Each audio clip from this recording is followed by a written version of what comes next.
ಅಂತ ಅವ್ರು ಹೇಳ್ತಾರೆ. ಅಂದ್ರೆ ಈ ಸ್ಪಷ್ಟತೆ ಪಾರದರ್ಶಕತೆ ನಿಮ್ಮಲ್ಲಿ ಇಲ್ಲ.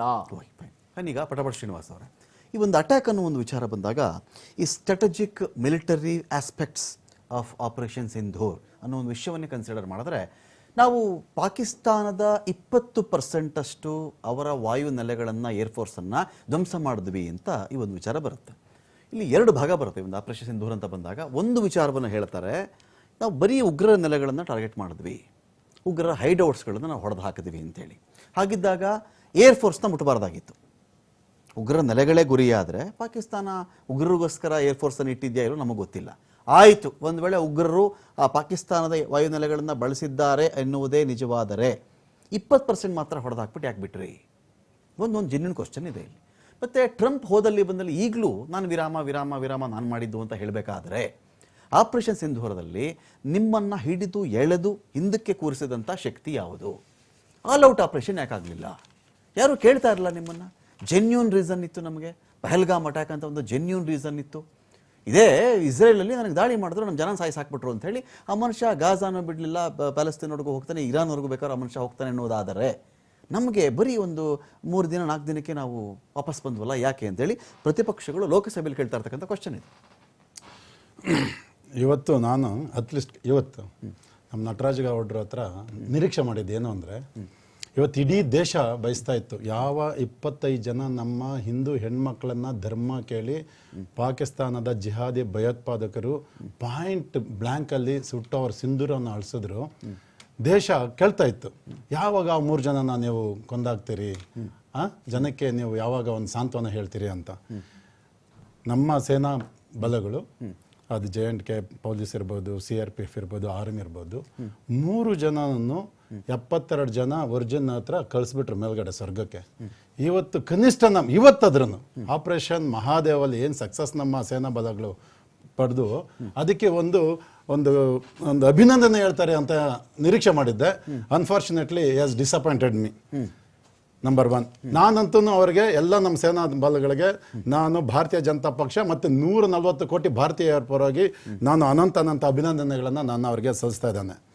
ಇವ್ರು ಮೊದಲನೇ ಪ್ರಶ್ನೆ ಕೇಳಿದ್ರು, ಪಹಲ್ಗಾಮ್ನ ಬೇಸರನ್ ಘಟನೆ ಯಾಕಾಯಿತು ಅಂತ ಹೇಳಿ. ಸರ್, 43 ಡಿಗ್ರಿ ಮೈನಸಲ್ಲಿ ಇರುತ್ತೆ. ಅಲ್ಲಿ ನಮ್ಮ ಮಿಲಿಟರಿ ಎಕ್ಸ್ಪರ್ಟ್ ಸುನಿಲ್ ಅವರಿದ್ದಾರೆ, ವೆಂಕಟೇಶ್ ನಾಗ್ಜೆ ಅವ್ರು ಹೇಳ್ತಾರೆ, 43 ಡಿಗ್ರಿ ಸೆಲ್ಸಿಯಸ್ ಮೈನಸಲ್ಲಿ ಇದ್ದಾಗ ಅಲ್ಲಿ ಏನು ಇವ್ರು ಇದ್ದಾಗ ಬರ್ತಾ ಇದ್ರಲ್ಲ, ಪಾಸ್ಪೋರ್ಟ್ಗಳು ತಗೊಂಡು ವೀಸಾಗಳು ತಗೊಂಡು ಆ ಥರ ಬಂದಿಲ್ಲ, ಟನಲ್ಗಳ ಮುಖಾಂತರ ಬಂದರು, ಹೇಗೋ ಬಂದರು, ಒಂದು ದುರ್ಘಟನೆ ಆಯಿತು. ಸರ್, ನಾನು ಇವ್ರನ್ನ ಕೇಳ್ತೀನಿ, 2005ರಲ್ಲಿ ಅಯೋಧ್ಯೆಯಲ್ಲಿ ಒಂದು ಟೆರರಿಸ್ಟ್ ಅಟ್ಯಾಕ್ ಆಯಿತು ಸರ್. ಅಲ್ಲಿ ಟೆರರಿಸ್ಟ್ಗಳನ್ನ ಹೊಡೆದುರಿಸಿದ್ರು. ಆವಾಗ ಇವ್ರ ಸರ್ಕಾರ ಇತ್ತು ಸರ್, ಕಾಂಗ್ರೆಸ್ನ UPA ಸರ್ಕಾರ. ಇವ್ರು ಏನು ಮಾಡ್ತಿದ್ರು ಸರ್, 2006ರಲ್ಲಿ ಮುಂಬೈ ಟ್ರೈನ್ ಘಟನೆಯಲ್ಲಿ 187 ಜನ ನಮ್ಮ ಭಾರತೀಯರ ಪ್ರಾಣವನ್ನು ಕಳ್ಕೊಂಡ್ತಾರೆ ಲೋಕಲ್ ಟ್ರೈನಲ್ಲಿ. ಇವ್ರ ಸರ್ಕಾರ ಏನು ಮಾಡ್ತಾ ಇತ್ತು ಸರ್. ಹಾಗೆ ದೊಡ್ಡದಾದ ಉದಂಪುರಲ್ಲಿ ಟೆರರಿಸ್ಟ್ ಅಟ್ಯಾಕ್ ಆಯಿತು, 34 ಜನ ಸತ್ರು ಸರ್. ಇವ್ರು ಏನು ಸರ್ ಮಾಡ್ತಾ ಇದ್ರು, 2007ರಲ್ಲಿ ಹೈದರಾಬಾದ್ನಲ್ಲಿ ಟೆರರಿಸ್ಟ್ ಘಟನೆ ಆಗಿ 84 ಜನ ಸತ್ರು ಸರ್. ಇವ್ರು ಏನು ಸರ್ ಮಾಡ್ತಾ ಇದ್ರು. UP ಲಕ್ನೋ ವಾರಣಾಸಿನಲ್ಲಿ 2007ರಲ್ಲಿ ಬಾಂಬ್ ಬ್ಲಾಸ್ಟ್ ಆಯಿತು, 13 ಜನ ಸತ್ರು. ಇವ್ರ ಸರ್ಕಾರ ಏನು ಸರ್ ಮಾಡ್ತಾ ಇತ್ತು.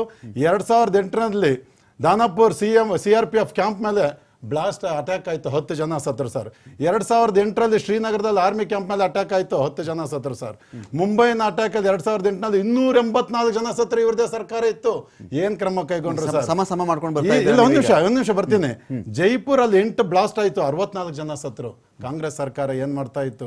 2008ರಲ್ಲಿ ಅಹಮದಾಬಾದಲ್ಲಿ 21 ಬ್ಲಾಸ್ಟ್ಗಳಾಗುತ್ತವೆ, 71 ಜನ ಸಾಯ್ತಾರೆ. ಇವ್ರದೇ ಸರ್ಕಾರ ಇತ್ತು ಸರ್ ಕೇಂದ್ರದಲ್ಲಿ. ಏನ್ ಮಾಡ್ತಾವ? ಅದೇ 2008ರಲ್ಲಿ ದೆಹಲಿಯಲ್ಲಿ 5 ಬ್ಲಾಸ್ಟ್ ಆಯ್ತು, 22 ಜನ ಸತ್ರು. ಪುಣೆನಲ್ಲಿ ಜರ್ಮನ್ ಬೇಕರಿಯಲ್ಲಿ 2008ರಲ್ಲಿ